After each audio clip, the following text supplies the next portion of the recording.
நீங்க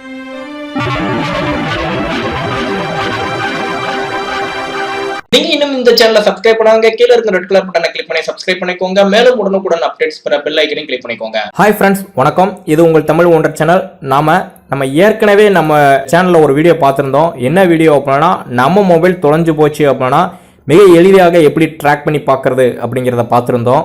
இந்த வீடியோ பார்க்காதவங்க இந்த வீடியோக்கு டிஸ்கிரிப்ஷன் லிங்க் கொடுத்துருக்கேன், வேணும்னா நீங்க செக் பண்ணி பார்த்துக்கோங்க. ஓகே, இந்த வீடியோ பார்க்கும்போது இந்த மொபைல்ல ஆன் பண்ணி இருந்தால் மட்டும்தான் அதனுடைய ட்ராக் பார்க்க முடியும் அப்படிங்கிறது இருக்குது. என்னுடைய தொலைஞ்சு போன மொபைல் அவங்க சுவிட்ச் ஆஃப் பண்ணி வச்சிருந்தா நாங்கள் எப்படி ட்ராக் பண்ணி பார்க்கறது அப்படிங்கிற நிறைய பேர் கேட்டிருந்தாங்க. ஸோ அதுக்காக தான் இந்த வீடியோ. உங்கள் மொபைல் வந்து திருடு போச்சு அப்படின்னா, அவங்க சுவிட்ச் ஆஃப் பண்ணி வச்சிருக்காங்க அப்படின்னா அந்த மொபைல் லொக்கேஷனை வந்து நீங்கள் ஈஸியாக ட்ராக் பண்ணலாம். அதை பற்றி பார்ப்போம். ஸோ நீங்கள் இந்த ஆன் பண்ணி வச்சிருந்தனா நீங்கள் எப்படி ட்ராக் பண்ணணும் அப்படிங்கிறத வந்து நம்ம ஏற்கனவே பார்த்துருந்தோம். பார்க்காதவங்க அந்த வீடியோ டிஸ்கிரிப்ஷன் லிங்க் கொடுத்துருக்கேன், வேணும்னா செக் பண்ணிக்கோங்க. ஓகே, சுவிட்ச் ஆஃப் பண்ணி வச்சிருந்தாங்க அப்படின்னா அதை எப்படி செக் பண்ணணும் அப்படின்னா, நீங்கள் இங்கே ப்ரௌசரில் நீங்கள் சர்ச் பட்டனில் கூகுள் டேஷ்போர்ட் டைப் பண்ணுங்க. டைப் பண்ணி சர்ச் பண்ணுங்க. சர்ச் பண்ணதும் பார்த்தீங்கன்னா உங்களுக்கு கூகுள் டேஷ்போர்ட் மை அக்கௌண்ட் இருக்கும். அதை நீங்கள் செலக்ட் பண்ணுங்க. இதை செலக்ட் பண்ணீங்கன்னா உங்களுக்கு கீழே வந்து பார்த்தீங்கன்னா லாஸ்ட்ல லொக்கேஷன் ஹிஸ்ட்ரி ஆன்ல இருக்கும். அதை நீங்கள் கிளிக் பண்ணுங்க.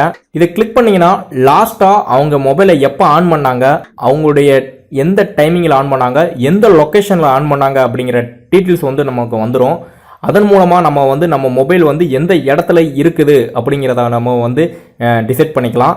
ஸோ இந்த ட்ரிக்கை யூஸ் பண்ணி பார்த்துட்டு உங்கள் மொபைல் தொலைஞ்சு போச்சு அப்படின்னா, அந்த மொபைல் ஆஃபில் இருந்துச்சு அப்படின்னா அவங்களுடைய மொபைல் லொக்கேஷன் ஹிஸ்ட்ரி வந்து ஆட்டோமேட்டிக்காக சேவ் ஆகிருக்கும். ஸோ இதை வச்சு நீங்கள் இதை செக் பண்ணி பார்த்துக்கலாம். இந்த ட்ரிக்கு வந்து உங்களுக்கு பயனுள்ளதாக இருந்துச்சா இல்லையாங்கிறத வந்து கீழே உள்ள கமெண்ட் பாக்ஸில் கமெண்ட் பண்ணுங்கள். இந்த வீடியோ பிடிச்சிருந்தால் லைக் பண்ணுங்கள். மேலும் உங்கள் நண்பர்களுக்கும் ஷேர் பண்ணுங்கள். மேலும் இது போன்ற பல டெக்னிக்கல் டிப்ஸ் அண்ட் ட்ரிக்ஸை நீங்கள் தெரிஞ்சுக்கணும் அப்படின்னா மறக்காமல் இந்த யூடியூப் தமிழ் ஒன்றர் சேனலை சப்ஸ்கிரைப் பண்ணிக்கோங்க.